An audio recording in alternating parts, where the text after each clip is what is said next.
மாசம் 1ஆம் தேதி ஆன உடனே உங்க அக்கௌண்ட்ல 1,00,000 கிரெடிட் ஆகணுமா? அதுக்கு வெறும் இந்த 100 ரூபாய் போதும். கமெண்ட்ஸ்ல கூட நிறைய பேர் கேட்டிருக்கீங்க, 10,000 20,000 தான் சேலரி வாங்குறோம், எப்படி இன்வெஸ்ட் பண்றது, எதுல இன்வெஸ்ட் பண்றது, எவ்வளவு இன்வெஸ்ட் பண்றது அப்படின்ட்டு. உங்களுக்காக தான் இந்த வீடியோ. இப்பதான் உங்க கெரியரை ஸ்டார்ட் பண்ணிருக்கீங்க, மாசம் 15,000 இல்ல 20,000 தான் சேலரி வாங்குறீங்களா?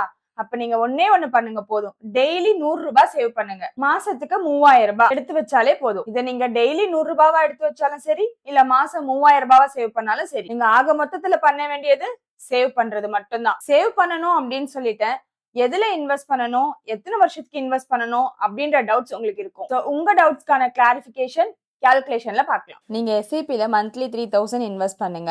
எக்ஸ்பெக்டட் ரிட்டர்ன் வந்து பாத்தீங்கன்னா 15%.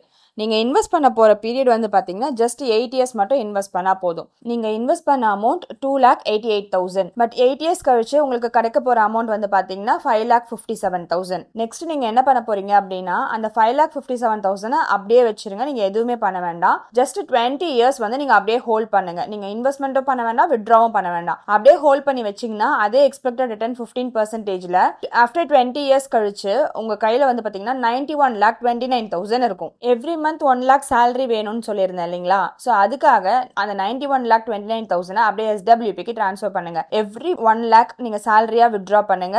எத்தனை வருஷத்துக்குனா 25 வருஷத்துக்கு நீங்க வித்ட்ரா பண்ணுங்க. சோ நீங்க டோட்டலா வித்ட்ரா பண்ணிருக்க அமௌண்ட் என்னன்னு பாத்தீங்கன்னா 3 crores வித்ட்ரா பண்ணிருப்பீங்க. அது வித்ட்ரா பண்ணது இல்லாம 2,80 lakhs உங்க கையில இருக்கும். இந்த 8 வருஷத்துல நீங்க இன்வெஸ்ட் பண்ண அமௌண்ட் பாத்தீங்கன்னா 2,88,000 மட்டும்தான். பட் நீங்க சேலரியா வித்ட்ரா பண்ண போற அமௌண்ட் வந்து பாத்தீங்கன்னா 3 crores. அது மட்டும் இல்லாம உங்க 75 வயசுக்கு அப்புறம் நீங்க 2,80 lakhs உங்க கையில இருக்கும். அந்த 2,80 lakhs நீங்க எடுத்தாலும் ஓகே, இல்ல அதை அப்படியே விட்டுட்டீங்கனாலும் ஓகே, அது உங்களுக்கு க்ரோ ஆயிட்டு தான் இருக்கும். இதுல நீங்க மெயினா தெரிஞ்சுக்க வேண்டியது என்னன்னா, நீங்க மினிமம் அமௌண்ட் இன்வெஸ்ட் பண்ணாலே போதும். பட் நீங்க அதுக்கு க்ரோ ஆகிறதுக்கு கொடுக்குற டைம் தான் மேக்ஸிமமா இருக்கணும். டெய்லி 100 rupees அப்படிங்கிறது யாரு வேணாலும் சேவ் பண்ண முடியும். கமெண்ட்ஸ்ல கேட்டவங்களுக்கு ஆன்சர் இந்த வீடியோல கிடைச்சிருக்கோன்னு நம்புறேன். இன்னும் இதை பத்தி டீடைலா தெரியணும்னா ஸ்கிரீன்ல டிஸ்பிளே ஆகுற இந்த நம்பருக்கு கான்டாக்ட் பண்ணுங்க. இந்த மாதிரி ஃபினான்ஷியல் அப்டேட்ஸ்க்கு எங்க சேனலை சப்ஸ்கிரைப் பண்ணிக்கோங்க. மறக்காம பெல் ஐகானை கிளிக் பண்ணுங்க. நாங்க போடுற வீடியோஸ் உங்களுக்கு நோட்டிபிகேஷன்ல வரும்.